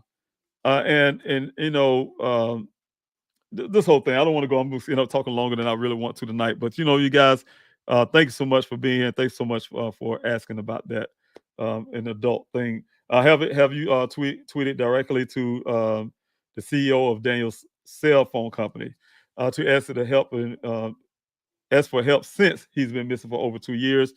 Maybe tweet to the CEO can help you get the cell phone tower pings. Now, could share this with you. Yes, I have been in direct contact with T-Mobile Sprint. Like I said, I do a lot of work in the background, so I have personal contact and direct contact, and I won't be really able to give the information I got from that so far because that's still part of my independent investigation as well. But I did get a lot of information from them concerning not, I wouldn't say location wise and things like that, because it's a time of retention and things like that, issues that we fight and battle with now. Um, but I got a lot of information from them, so I'm still working with that. All right, thank you so much, everybody. God bless you and your family, Mr. Rosa. Thanks to Ash Ashes. I really appreciate you. I appreciate everybody who came out to watch this live. Again, you guys, thank you again for spending your time. You guys have a tip in my son's case. Those who may be listening that know something, this anonymous tip line. You can remain anonymous if you like. 844-602-0660. If you don't want to talk to anybody, you can just text the word tip from your cell phone. A form will come up. You can still remain anonymous. But definitely, if you have any information about my son, please, by all means, call that tip line. I need all the help I can get to find Daniel. You can contact me directly, 803-200-7994, or you can email me at pleasehelpfinddaniel@yahoo.com. Also, you can use the please help find Daniel@yahoo.com to request flyers if you need me to send flyers out to you. If you want to print them by helping in the form of donating, if you want to print them out yourself, please help find Daniel.com. Hit the print button, PDF print button for the flyers, and you can download them and print them out there. Also, you guys, please don't forget again about the mail-in protest. Very important to keep Daniel's case off the cold case status. I'm waiting on law enforcement to do this forensics I was talking about tonight. It's open case. It's a lot of information there. It's only a matter of time to get law enforcement to process this information, these leads. So anytime they say we have no more leads, you can say you're lying. Tell law enforcement they're lying. The leads is right here. They gave me in possession, and they don't want to take it. And not Buckeye. They don't want to take it and utilize it. Again, you guys, for those who asked the question, and if Buckeye came and said, well, he didn't want to give us the stuff, I don't trust Buckeye. I don't trust Buckeye as far as I can see them, and they know that. That's why I'm asking urgently to get my son's case moved from that department. They damaged the chain of custody. They damaged my son's case so much, you guys. It'd be crazy and ludicrous, crazy, you guys, if I was to give them anything for my son to process. They don't have a lab. Why would give them the stuff they gave to me back to them to process, right? They don't have a lab to do the forensic work. Maricopa County do. DPS, Department of Public Safety, do. Those are the two departments that I'm relying on to handle my son's case, and they need to be moved over so these guys can do the work. So if anybody asks, you guys heard it from me first, and they say, well, Mr. Robinson, damn right. I don't want to give you nothing. And I'm saying it to the public right now. And then the reasons why they're untrustworthy, they have a record of falsified reports. And everything they gave me from joining a monastery, become a monk, and damaging my son's case tremendously, I would not trust them as far as I could see them, the Buckeye Police Department. I would not trust them, you guys. So again, we're going to fight and continue to get Daniel's case out there. So please share, like, and subscribe to his YouTube channel, as well as all other social media guys that are watching from. Share Daniel's story if you can. I will hopefully, again, I'm reaching out. If you guys have missed a loved one, you want to come on with me to talk about it, please do so. Please help find Daniel at yahoo.com. You can request as well. And I would love to have you on. I would love to talk to you about your loved one's case. I would love to share your loved one's story. It's all about helping each other. We are all family. We're part of a club that we don't want to be a part of. We have a missing loved one. So again, thank you guys for your help. I'll talk to you later. Be blessed. And like I said, Happy New Year to every one of you. Happy New Year. And thank you so much again for your love. Talk to you later.